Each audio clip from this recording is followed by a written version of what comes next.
Welcome back to Contemporary Math. We are in chapter 4B.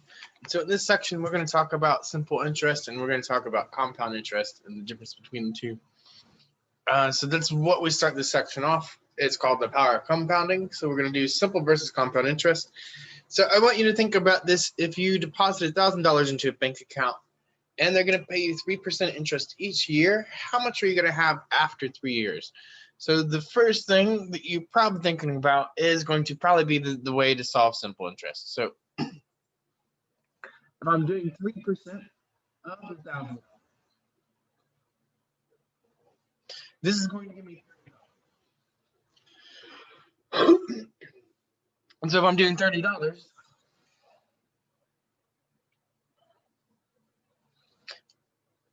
like year one,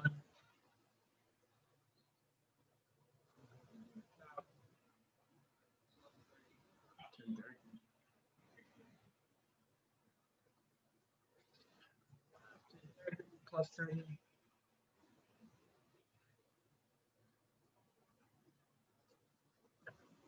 I'll have 1060 plus 30. I could also do 3 times 30 will give me 90. I'm going to end up with 1090. And this is simple interest. So I neatly the title. So this one is the more straightforward way of solving interest. The other way, if we want to talk about compound interest, I can solve this a little differently. So first of all, I'm starting with 30% of 1,000. So in year one, 1,000, and I'm going to add 30%. That's going to give me 1030. So year two,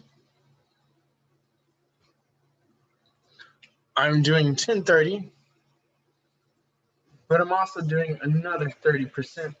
But now I'm going to change the 30% to the amount that I had in the previous year. So now I'm doing 30% on the 1030 instead of on just the $1,000 originally. Compounded, what we refer to as being compounded or compound. This is compound interest. So if I do that for year two, what this is going to give me is something like 1030 plus 30% of the 1030 is going to give me a little bit more than 30. It's 30.9. So in the first year, I'm getting 1060.90. Or in the second year, I mean. And in the year three, you can probably figure this out, but it's going to be 1060.90, and we're going to do 30% of the 1060.90.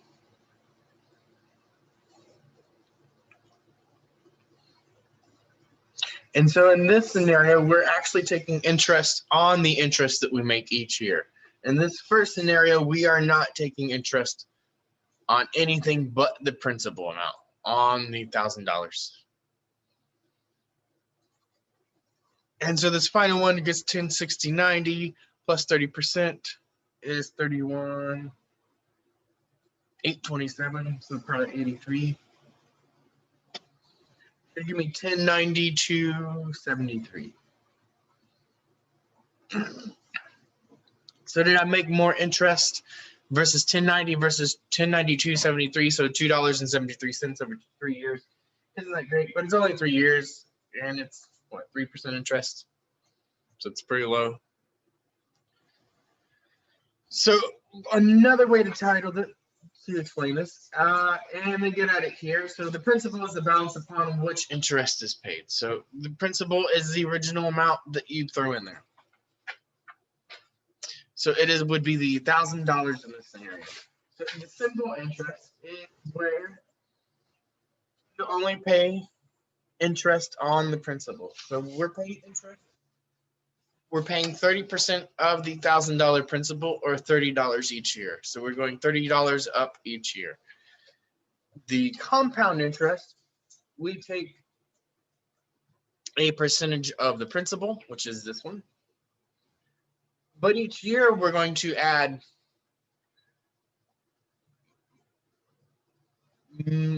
we're going to add more interest, and we're going to take interest on the interest that we have.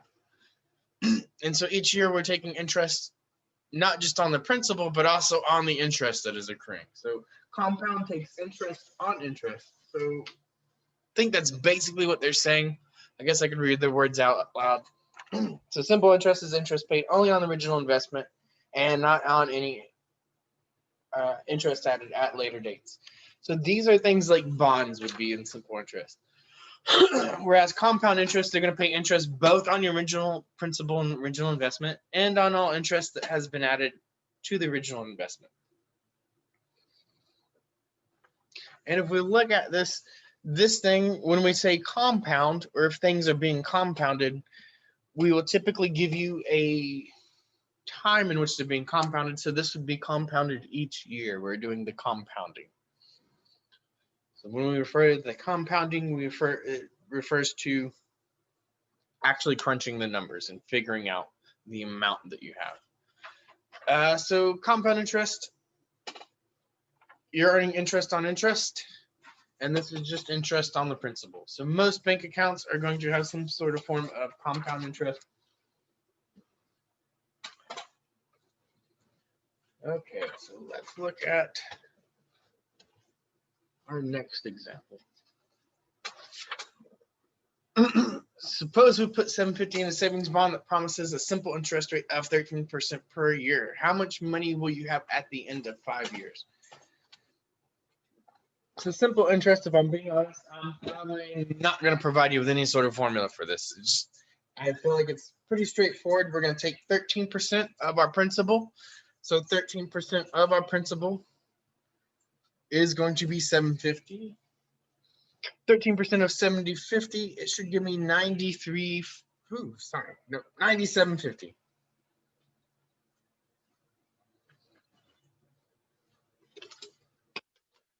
Okay, so what is this saying? This is saying I'm going to have this interest each year.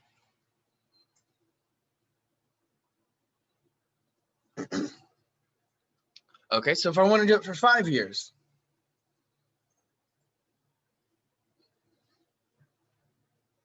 it's a horribly drawn A.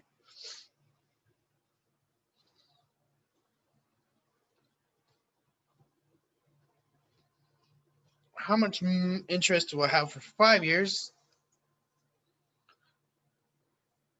I will get a total of $487.50 in interest for 5 years.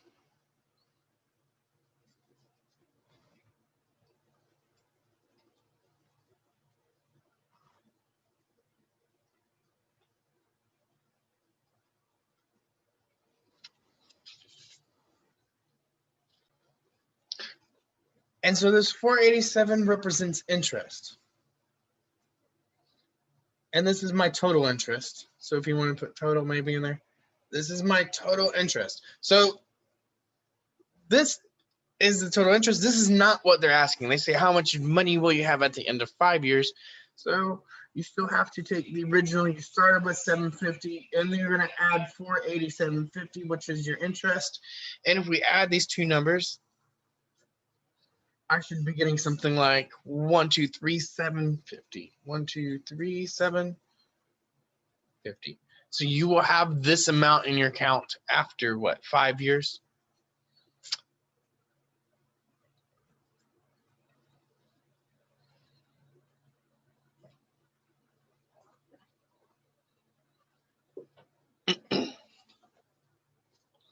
Okay, so they're going to give us a compound interest formula. So I want to be able to get to a compound interest formula. In order to do that, I want to jump back to my compound interest.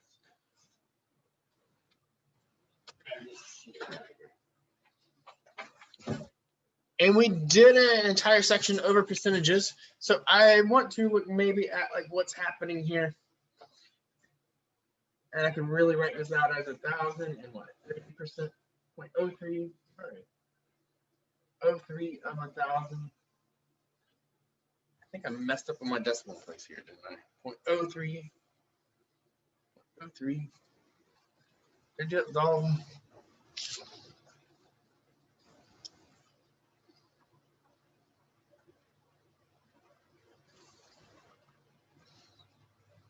Yeah, okay, so I messed up with the decimal place. So please be aware when you go back through, I did totally mess up with my decimal place. It should be 3%, not 30%. Should have an extra zero in front of that decimal. So I did crunch the numbers right when I crunched them. I just wrote it down wrong in the notes. So please be aware. But I want to look at this thing, and we talked a little bit about this, but this is like I have 1,000, and I'm going to add 3% to it. So if I'm looking along here at year one,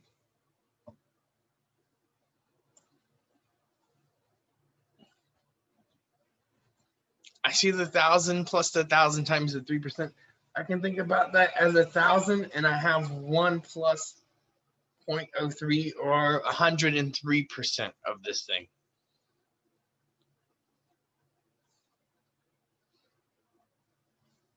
This is another way I can write that first year.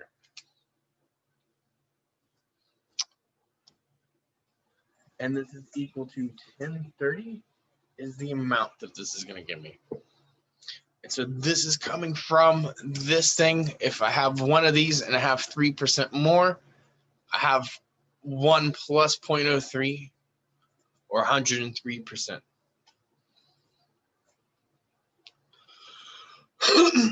And it should give me 1030.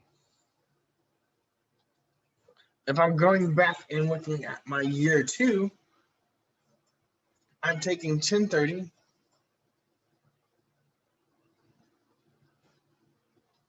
and I'm adding 3% of 1030. So this I can think about as 1030, and I'm doing 1 plus 0.03% of that 1030.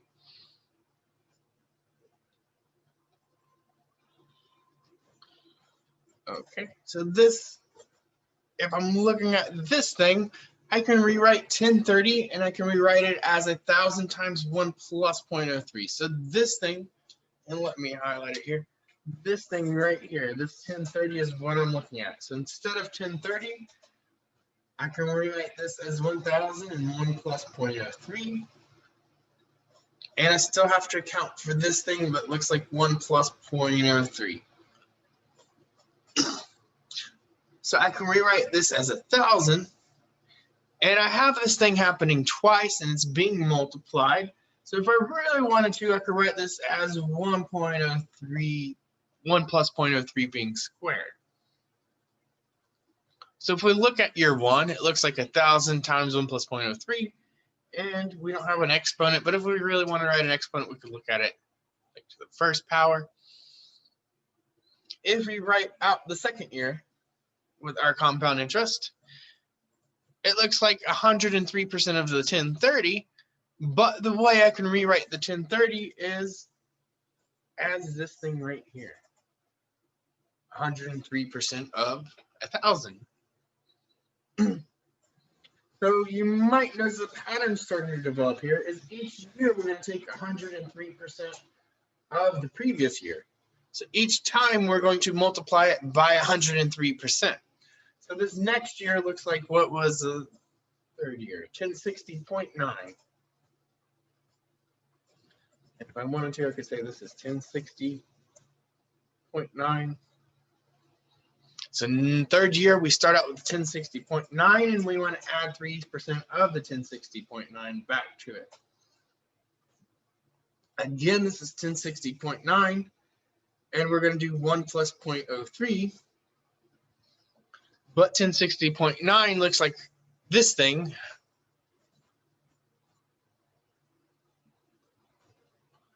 So instead of the 1060.9, I can rewrite it as this.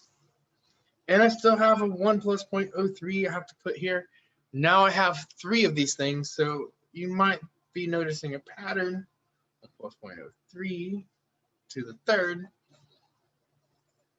is this looks like my principal. This looks like 1 plus. This is my annual percentage rate, and this is the number of years. So this is where they're getting this formula and your notes from. Who was that? Sure.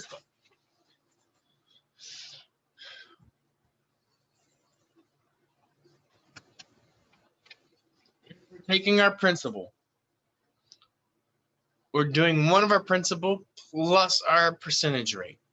So in our previous problem, it was 3%, and this was 1,000, and we were going for 3 years. So if you plug in those numbers and you fill out this formula, you should get the, what was it? It wasn't 1060.9. There was one other number on there. 1092.73. There it was.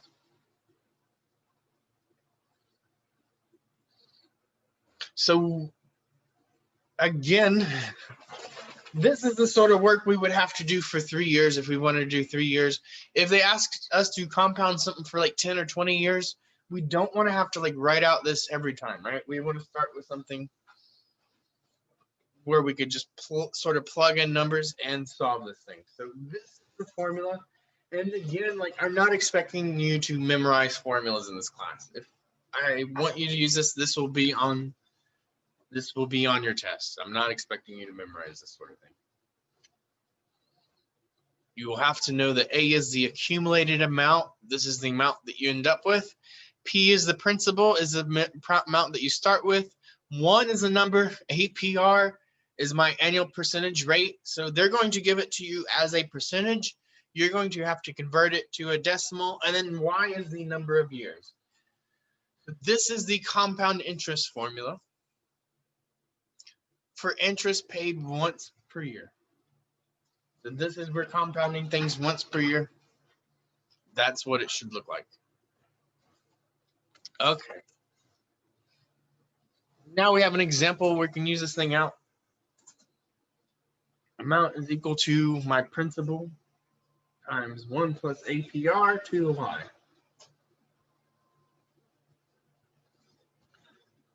So you invest $1,500 in 2 accounts. One pays interest rate of 9% per year, but one pays simple interest and the other pays compound. How much money would be in each account after 10 years? So this is compound. To do simple interest, again, we have the 1,500. We know a simple interest rate of 9%. So we want to figure out what 9% of what 1,500 is. So 9% of 1,500 should give me $135. So this is the interest per year.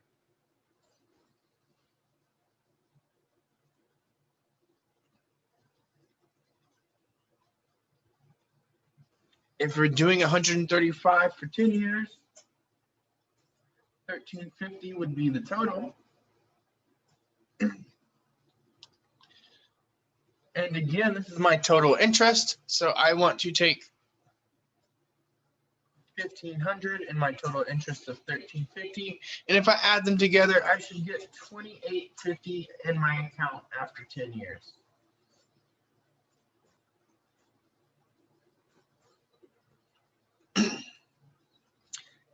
And so this is my accumulated amount. Here I'm getting 135 after 10 years.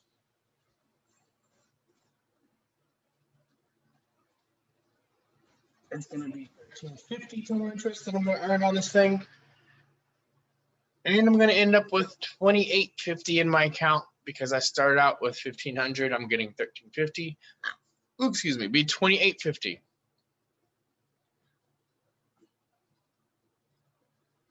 So this is simple.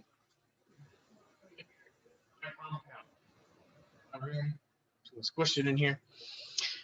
But they're giving me everything I need. I need my principal, which is 100. I'm doing 1 plus. Now this is where I'm converting that percentage to a decimal. And I'm going to the Y or to the 10 years. So we do want to do maybe some dividends in here. 1 plus 0.09 gives me 1.09. So this is probably going to be the first thing you do.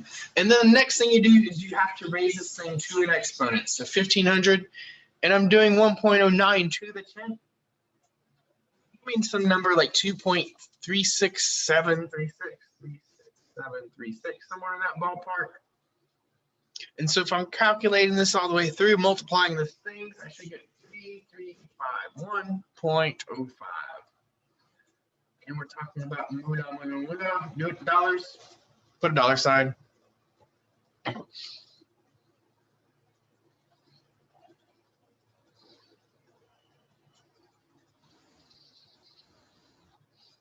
And so maybe a little compare and contrast. If we do simple interest, we're only getting interest on our principal. If we do compound interest, we're getting interest on our interest. So it will be a bit more. Over 10 years with 9% interest, it will be a little bit more. About $500 more, right? Okay. But it will be a little bit more. It should be a larger number that you get for the compounded interest. So doing a sort of visual check, stepping back and looking at how things should look versus how things do they look after we crunch the numbers, they look how you should expect them, right? The compound should be a little bit more. So they give you compound interest as exponential growth. So we will talk a little bit more about specifically about exponential growth. But if we're looking at this thing, our principal is going to always be the sort of same, and our APR is going to always be sort of the same. So really our variables in here that we're concerned about is our amount that it's going to end up being versus the amount of time we allow it to be. So given a certain principal and given a certain APR, this function is really an exponential function. That y is up in the exponent. And so the way that the amount of money in your account relates to time is going to be sort of exponentially. And so as this goes, the larger it is going to go, compounded interest.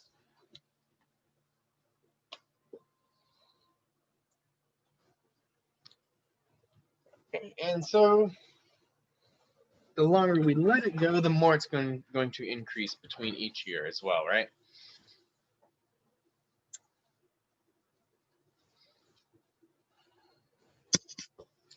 So the above shows a principal of 154 with 5% APR. Where would 2% lie? What about 8%? And so I'm not looking for like something exact, but if we think about this being a 5% APR, I'm hoping you realize it's going to start off probably the same, like it's going to be slightly below this, right? The 2% would be slightly below it. So it would have the same shape as what I'm trying to get at here. And these aren't exactly drawn, probably really horribly drawn compared to what they should be. But I'm trying to compare and contrast them, right? The larger your APR, the steeper this thing is going to sort of look.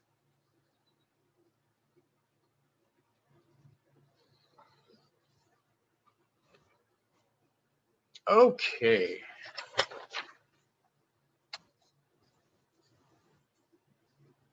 And what does that mean? So the larger the APR, the more money you expect to get out of it, right? So in these problems, and simple and compound interest,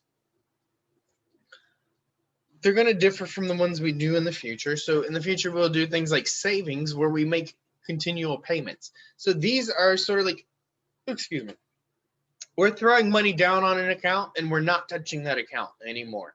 And so I throw out this example because it's kind of cliche, but it's Rip Van Winkle. He deposited $154 into an account with 5% annual interest rate compounded annually. So this is a really sort of cliche example. I know even like there's an episode of Futurama where Fry has an account and he's got a few cents in it. Wakes up in the future and he's got a lot of money. So same sort of scenario happening. How much money will this thing accumulate if you just throw money in there and you don't touch it, you just disappear? So Rip Van Winkle, he deposited 154 into an account. He had 5% annual interest rate compounded annually. He was exhausted from doing those calculations in his head, and he managed to fall asleep for 500 years. How much money should be in his account when he wakes up from his slumber? So they tell you it is compounded annually.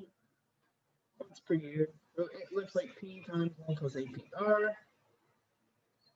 The Y formula that we have solved already. So we're looking at this thing. I want to fill in the information. My principal was what, 154. I know this looks like 1 plus my APR. My APR is the percentage as a decimal of 05. and it's to the y. So the y is the crazy thing. It's the number of years. It is the 500. So the amount that I'm getting out of this thing should look like 154. And I have to add these things first, and then I have to raise this to the 500. So 1.05 to the 500.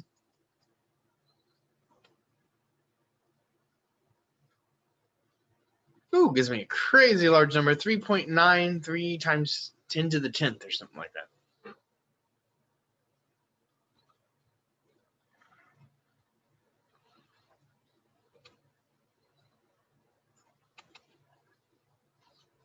So definitely might need a good calculator to figure this thing out so that it doesn't round it too much. But if we look at this thing, let me grab another paper. This is a big number. This is 6.055, and I did a lot of decimal places.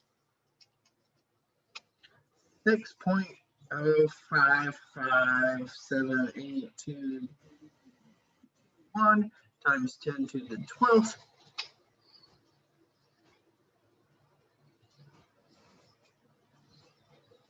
So we want 12 spots. Okay. 6, 1, 2, 3, 4, 5, 6, 9, 10, 11, 12.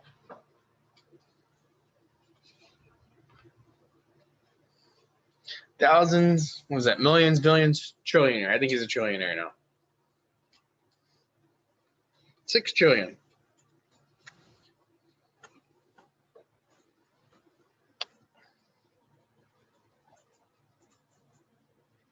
And when you make 6 trillion, I don't even think you care about 55 billion. I think you just throw that away. So the lesson in this is that you put a bunch of money down, you don't touch it, and you just let it grow. The next thing, your grandfather stashed away $15 in his mattress 60 years ago. If he invested it in an account with 3.5 annual interest compounded yearly, how much would it be worth today? So I know, maybe it might depend upon how old you are, but I know people like my great grandparents did stuff like this. There was a like severe distrust of the banks after the 1930s and the collapse, and the Great Depression. They weren't as insured as they are today, but there was a great distrust of the bank, so it wasn't uncommon for people to stash money in odd places.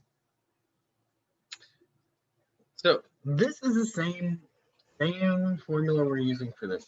Principal times 1 plus APR to the y. The principal here is 15. This is 1 plus my APR. So my APR here that we want to figure out is 3.5%. So convert this thing and convert it correctly so that it looks like 0.035. And we want to do this to the years, so we did this 60 years ago. And so similarly, we have to do 1.035. We add those two numbers together first, then we raise it to the power 1.035, and I'm going to raise that to the 60th. It's 15 and somewhere around like 7.878, somewhere around there. And I want to multiply this by 15 now, so I should get something like 118.17. And again, you may not be getting it on the exact penny, but as long as you're reasonably close, right? I think we should get most credit. As long as you're reasonably close and doing the work correctly and showing the work, you should get credit for it. Okay, so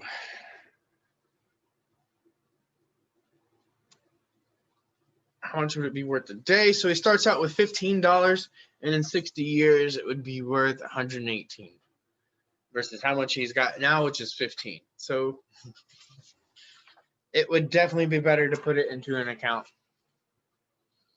with a small APR. Okay.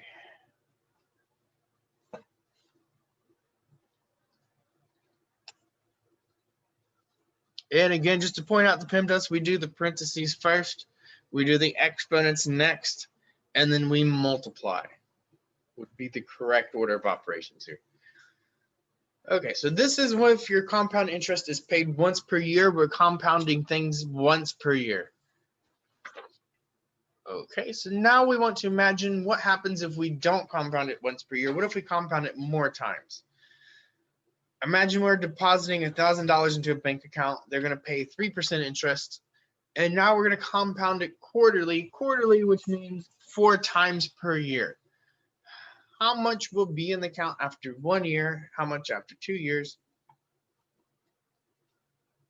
So if you compounded it annually, just to recap, after year 1, we're going to have 1030 in our account. And so we had this was exactly the same sort of numbers as our previous. Now we're just changing the compounded periods. So if you look at our previous compounding example, it should look somewhat similar. But we know we have a different compounding quarter. So we're going to compound this quarterly. And so before we start doing things, we have a 3% rate, but we want to find our quarterly interest rate. So this is an annual interest rate. If we want to know what it is quarterly, we're going to have to divide this by 3. So 0.03 divided by 4 for quarterly. We're going to have to divide 0.03 by 4 to represent the quarterly interest rate.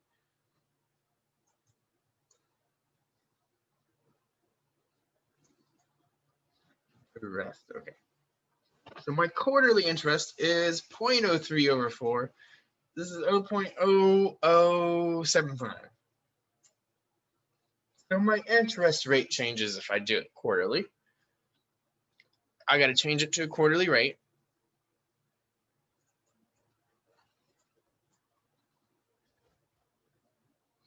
And so during my first quarter, what's going to happen is I'm going to start out with my $1,000. I'm going to add 0.0075 of the $1,000.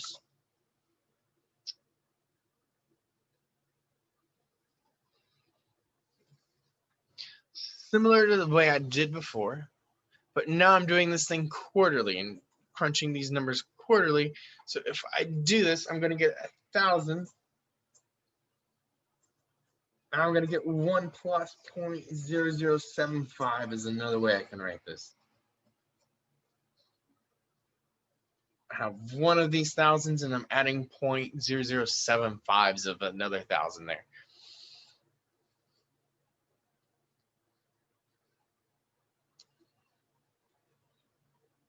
So this is sort of like reverse of distribution. If I want to distribute this, I could get back to this thing. So I'm factoring out that 1,000. Just like I did before when I had compound, you could factor out the principal from both of them. So now I'm looking at this thing. Oh, I guess I can figure out what it is, but 1,075. 1,007.5, I believe. So now the second quarter is coming around. It's going to be a similar process. Now I'm starting with 1,007.5, and I'm going to do 1 plus 0.0075. And again, this is the same thing as if I start out with 1,000, do 1 plus 0.0075, 1 plus 0.0075.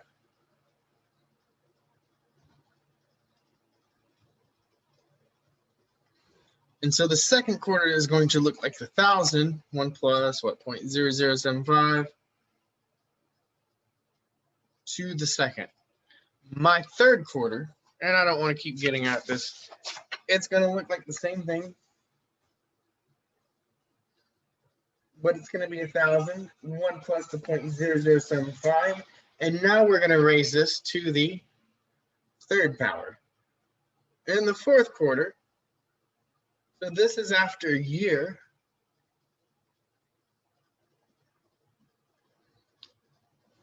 it's going to be to the fourth power. So how much will it be after 1 year? I don't know, I gotta calculate this right quick, but it is 1.075. And I raise that to the fourth power. It should give me 1030.34.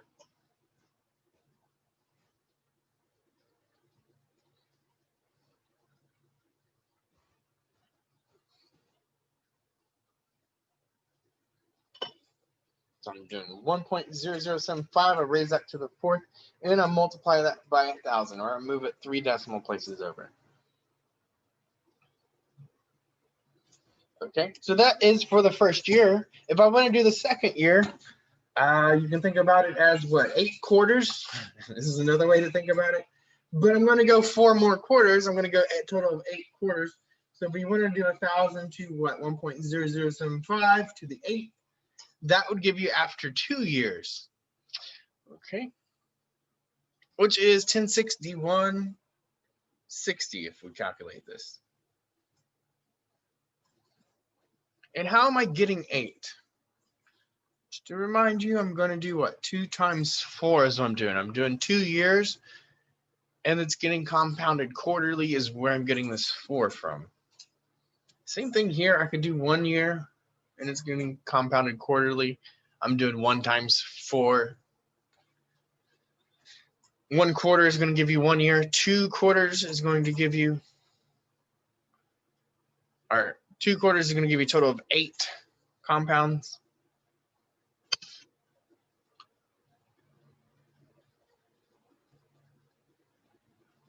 And so we want to derive a sort of formula from this. And so if we think about this, to find my accumulated amount, I took my principal, which is 1,000, I'm multiplying it by 1 plus my annual percentage rate, but I had to change this annual percentage rate to the 0.075 or a quarterly rate. So here I want to divide this by n and call n the number of times it gets compounded per year. So if it's quarterly, it's going to be 4. So in our previous example, this was 4. And I want to raise this to the power of n times y. So like this was quarterly, I did 4 times the number of years is how you would get the total number of compounding periods.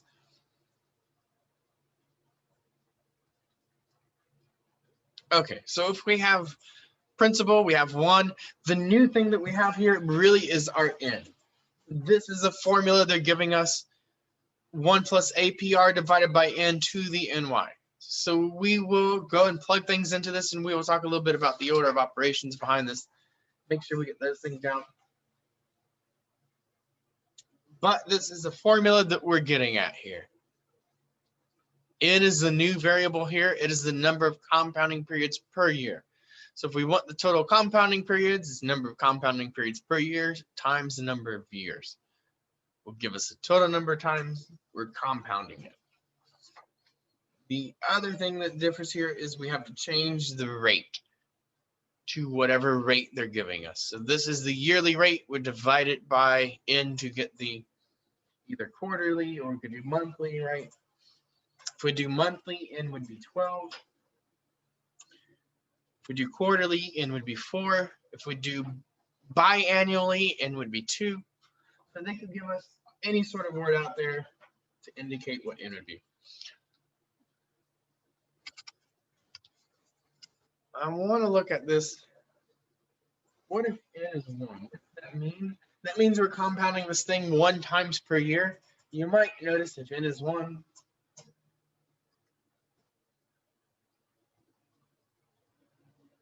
number 1 to the what? 1 times y. We can actually simplify this a little bit. If we compound things once per year, it looks exactly like that previous formula we had, right? We get back to the first formula that they gave us. So the first formula they gave us was actually the special case of this formula where n is 1. So it's actually that formula just simplified a little bit. So we want to use this formula. We want to get an example where we can use it. And again, I'm not expecting you to memorize formulas. I'm not expecting you to memorize this formula. I will give you this formula I'm going to give it to you probably just like this thing, right? I'm not going to tell you what the variables are. You should know what these variables are. You should know that P is principal, APR is my annual percentage rate, N is the number of times it gets compounded per year, and Y is the number of years. So another thing that really messes with people is that this is a time and this is a time. These are both units of time. You have to know which one is which. So with that said, here we go. A equals my principal times 1 plus APR over N to the NY. So this says what? We deposit $500 into a bank account with 3.5% interest, and we compound it monthly. How much money will we have after 7 years? Compare this amount to the amount you'd have if you were paid only once each per year.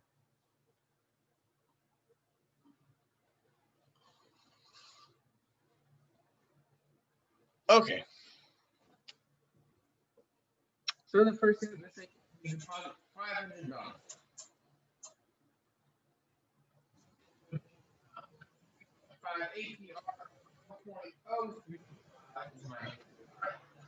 It compounds it monthly. So if it compounds it monthly, what is that telling us?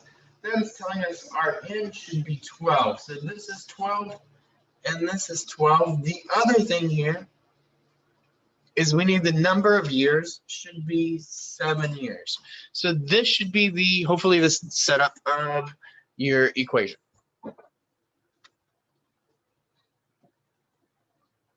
So that's answering the first half of that question. So we still have to crunch the numbers.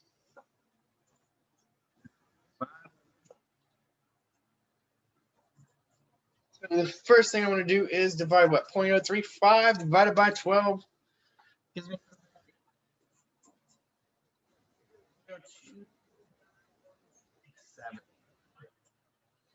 7 times 12 is another thing I can do. This is to the fourth power.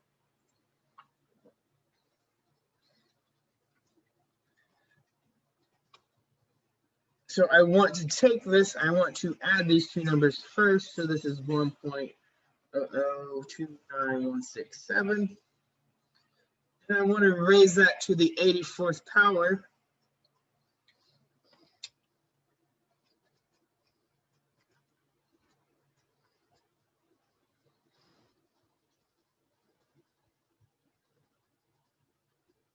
Which should be giving me something like 1.277.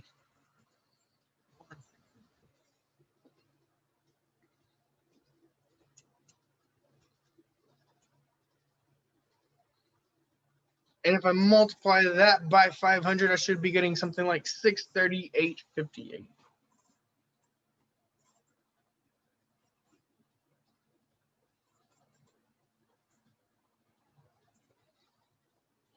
So this is answering that first question. So what happens if I compound it monthly, do it once per year? I'm going to get 638.58. Now the other thing they want us to compare this to is what happens if I compound this once per year. So if you want to throw 1 in here, you can do that. But if I compound things once per year, I have a separate sort of formula. This is if I compound things once per year. It's going to look like this. Sum amount equals a principal 1 plus APR over to the Y power. So my principal is still 500. I'm doing 1 plus my APR is still 0.025. And my Y now is 7. We've done a few examples like this, but this 1.035 to the 7th, and then I multiply it by 500. This is going to be something like 636.14.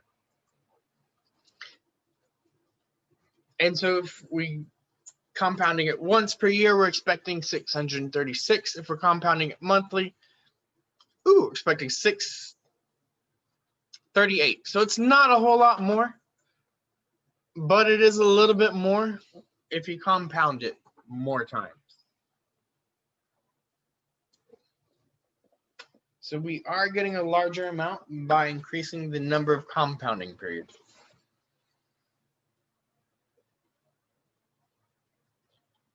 Okay, so the next thing they want to talk about is our annual percentage yield. And so this is sort of like where I'm trying to lead with that previous example. An annual percentage yield, also called the effective yield or simply the yield, is the percentage by which a balance increases in 1 year. It is equal to the APR if interest is compounded annually. If it's greater than your APR, it's going to be greater than APR if interest is compounded more than once per year. So if we're looking at this thing, our annual percentage yield on here would be 3.5%. So each year it's going to increase by 3.5%. This one is going to be slightly over 3.5%. So we want to figure out what our annual percentage yield is given some information. So if we deposit $500 into a bank account, 3.5% interest, so same information. Find the annual percentage yield with monthly compounding and with daily compounding. Okay, so we want to know what it would be like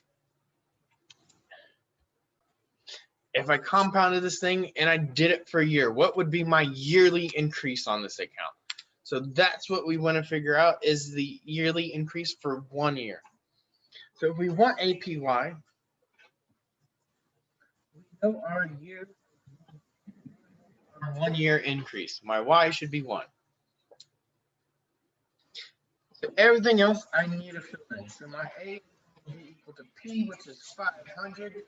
My 1 plus my APR is 0.035. My N is 12 for monthly. And now I'm doing 12 times 1. N times Y.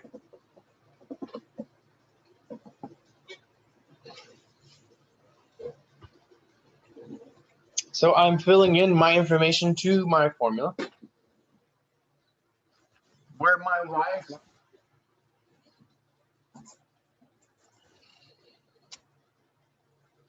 And I want to see how much money this is going to give me after a year. So if I crunch this and I crunch these numbers, 0.035 over 12 gives me 0.0029167. So I did something similar to this, but I'm doing that and I'm raising it to the 12th power. And then I'm multiplying by 500. So you should be able to do these things, and we've done a few of these examples, so I'm going to go a little quicker.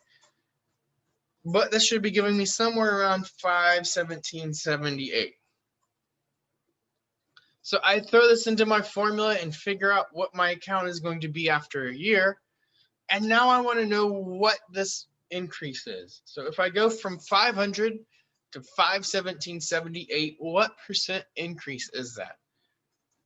And so what I'm asking is, what is my relative increase of this thing?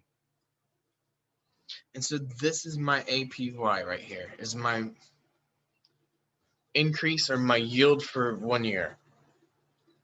So my relative increase over 1 year is going to be 1778 over 500. This is going to be 0.03, 556, somewhere in there. So this is about, 3.556%.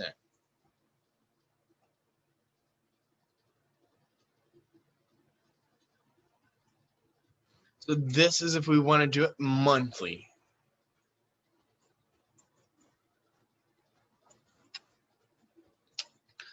The other thing says to do it daily. So if we're looking at this, we start out with 3.5% APR.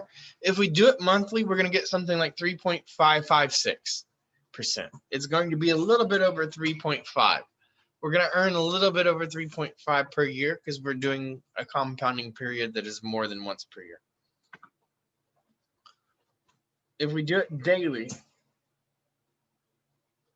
I want you to think, is it going to be more or less than this? It should absolutely be more. So we're doing it daily. My amount is still 500. I'm still doing 1 plus my APR, which is 0.035. But now I'm dividing this by N, which is 365. And I'm doing 365 times 1 up here. So again, you have to do your order of operations correctly. So I have to divide this, I have to add this, I have to raise it to the exponent, and then I have to multiply it.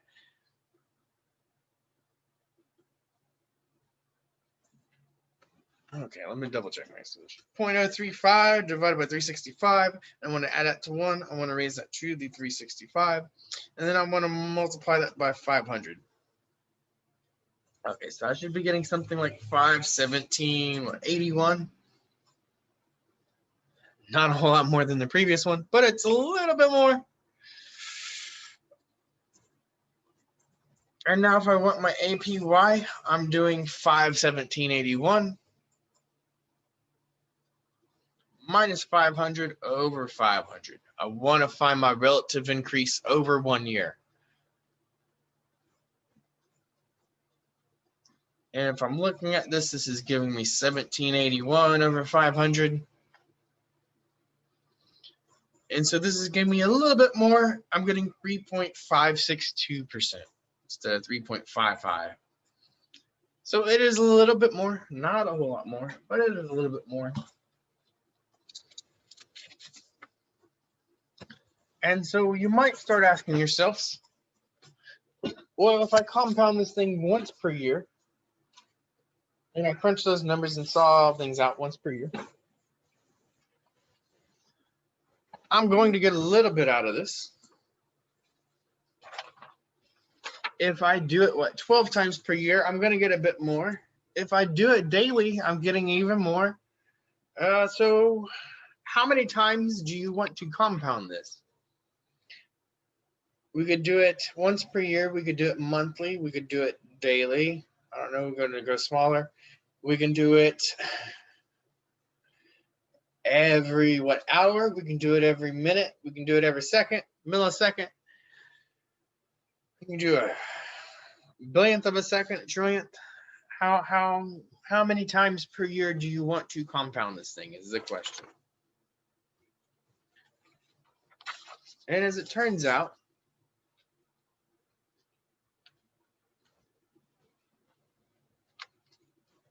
there is a sort of limit this thing reaches. So if we're talking about the number of compounding periods versus what your APY is sort of reaching here,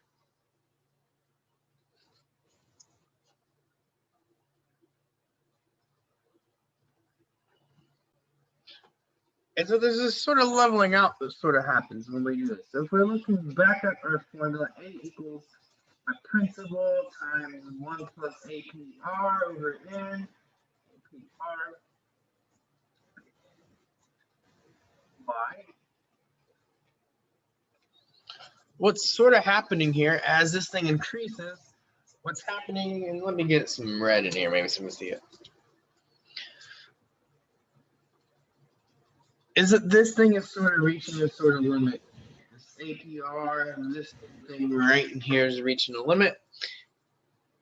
And it's reaching a certain number that we're familiar with. So we are introducing a new number, E, and this is kind of like Bitcoin APR, is what that red part is sort of becoming.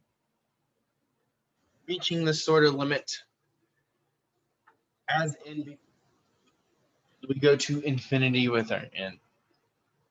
So you might notice as we increase N by 3, we're getting like the first 2 decimal places out of that thing at least, right?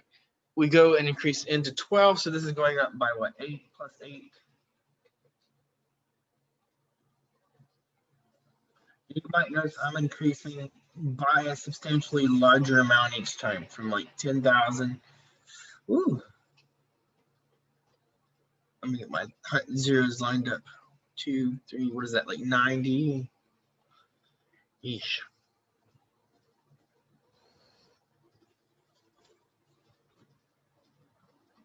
I'm just going to say plus a lot. I feel like I'm going to mess up with my zeros if I do that too much. But we're going up substantially more each time.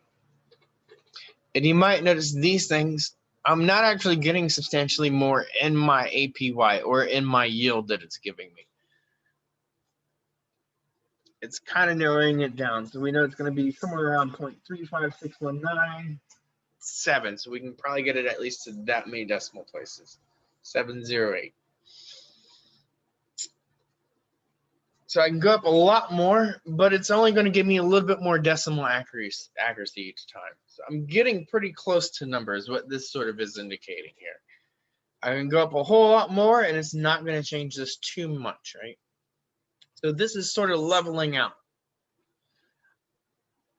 And so what happens is this thing reaches a sort of limit. This is reaching a limit of e to the APR.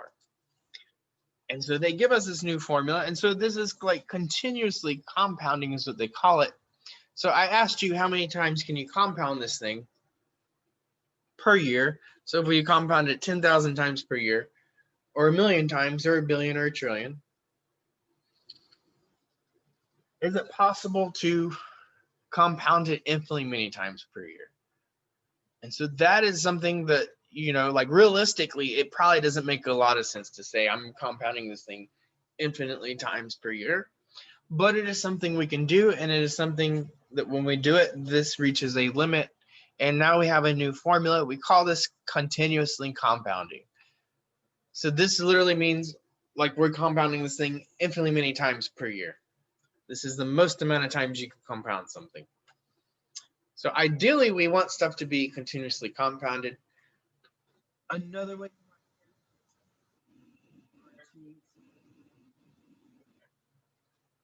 Variables are to represent your percentage rate, the PERT formula. And again, like I'm not expecting you to memorize these things. I'm expecting you to know what these things mean. We already know it principle. E is the new thing that we're introducing here. If you type it into your calculator, it is the lowercase e. It is going to be around 2.71828.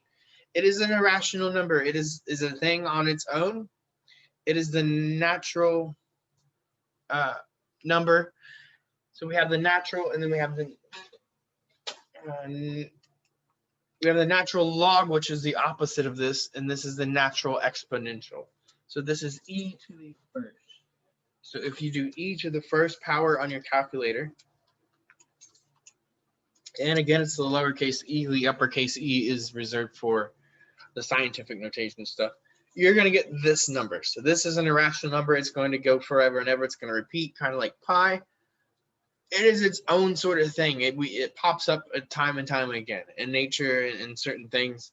And so we just call it E. And E is short for oil. So for the longest time, I mispronounced this guy's name as Euler. But it's pronounced Euler, like the Houston Oilers. It's not Houston anymore. Back when I was a kid, Houston used to have a football team called the Houston Oilers. Black gold, Texas tea. So sort of like that. But this guy's name is Euler. Euler. Sorry, see, I mispronounced it again. His name is Euler. He discovered this sort of thing. He's a pretty famous mathematician. So that's why we use the lowercase e. It's because of Euler.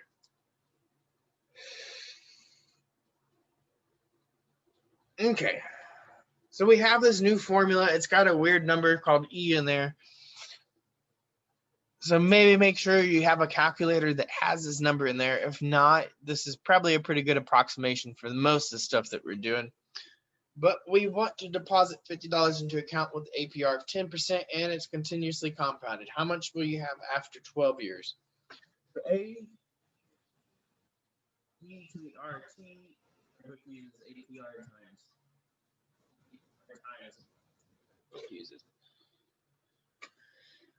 Okay, so P, my principal, is 50. So another E to B. So one thing people do is they put their exponents and exponents for some reason. This is 10% times 12. This is all in the exponent. So make sure your exponents go up in your exponents. Don't bring them down and start multiplying things. These are exponents. So this is 50, and I'm doing e to the 1.2 is what I'm doing. So if I do e to the 1.2, that gives me something like 3.32.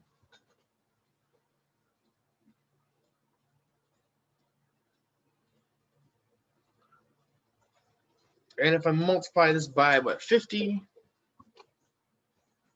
I should be getting 166.01 if I round it.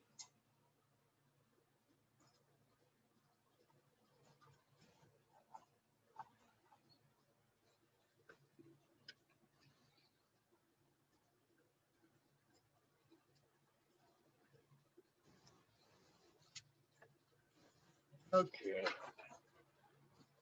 We have one last sort of example. It is using compound interest. So it says planning ahead with compound interest.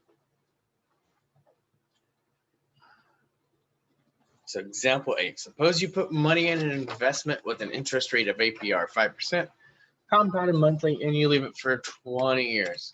How much would you have to deposit now to realize 100,000 in 20 years? So we're using compound interest, well, the thing that you want to notice here is that they say it is compound interest, right? So the first thing you want to notice is it simple or is it compound? They say compound. The next thing is they say it's compounded monthly. So the next thing you're asking, is it compounded once per year? Is it compounded n times per year? Or is it the one where it is compounded continuously? This would be that one where it is compounded per year.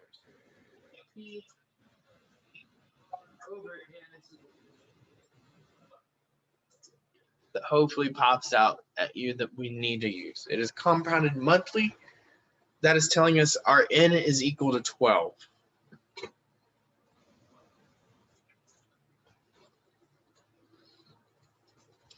My y is 20. My p is, ooh, that's the thing I don't know. But we want it to be,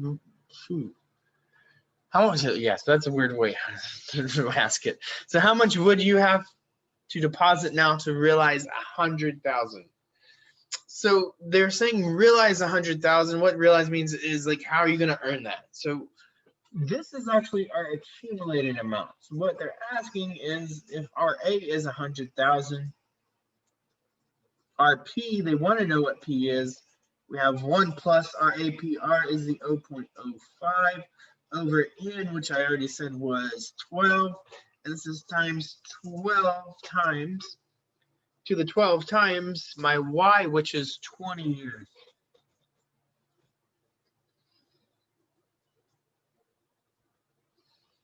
So this is going to require a little bit of work. We're going to have to back solve for P a little bit. This is P times this thing. If you wanted to move this all over to this side, I guess that's one way you could do it. I think I'm going to crunch it down a little bit. So 0.05 divided by 12 gives me 0.004167.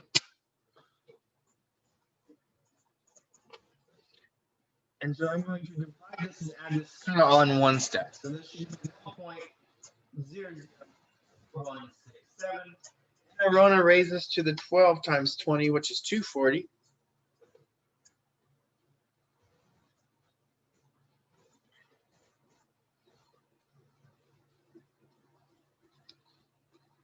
Okay, so I got 1.004167. I'm raising that to the 240.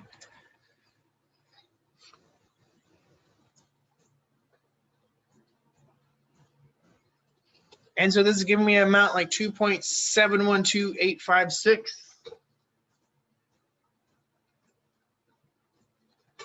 And it's P times this amount. And so now might be this process where we want to solve for P. So if this times P is equal to this, what we have to do is we have to take the 100,000 and we have to divide it by that 2.71286 number there.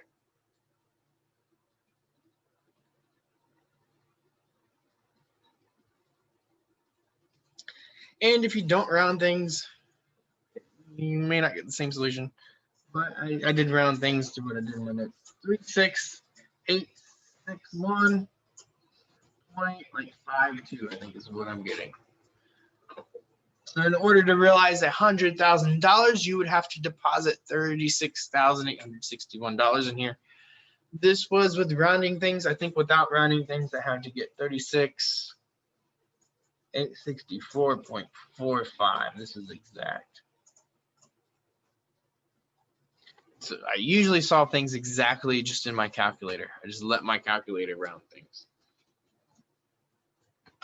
That all depends upon how accurate your calculator can be, though. So that will vary depending upon your technology. So this one is a little bit different than what you will probably typically have. We know the accumulated amount and we wanted to solve principal. So instead of the last step being multiplied by the principal, we're going to end up doing some division here between these two numbers to get the 36,000. Okay, so that is the end of this section. We introduced compounding, simple compounding. We did, said that wrong. We introduced interest. We introduced simple interest. We introduced compound interest. When you compound, you can compound once per year, and we had a formula for that. The other thing is you can compound multiple times per year, and we had a formula for that. And then I asked, well, if we can compound monthly and get more, if we can compound daily and get more, if we can keep compounding and compounding, we can end up with something that is continuously compounded, or like we're compounding it infinitely many times per year, right? So it's like we never stop compounding it. We get that crazy Euler's number in there, and it is continuously compounded. So we had 3 different formulas, but we also had simple interest, right? And I didn't really give a formula for that, but there's also one. You can also look up a formula for that if you really want a formula for that simple interest. But it's just principal times 1 plus what NRT, I believe, is what they do.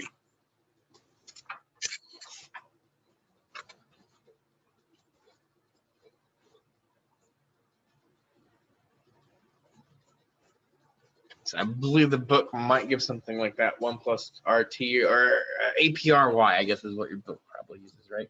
1 plus APRY. So you could use that for simple interest. But this is exactly what we're doing. We're taking our principal and we're adding our principal times our interest, gives us our interest per year times the number of years that we're doing that interest. So this was the formula that we used. This is what we did to find the simple interest. This was what we did to find it over the total number of years. Then we have to go back and add it back to our principal.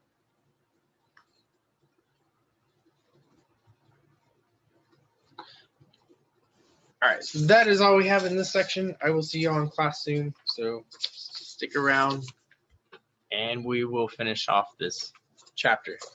In 3 more sections is what we got. All right, take care.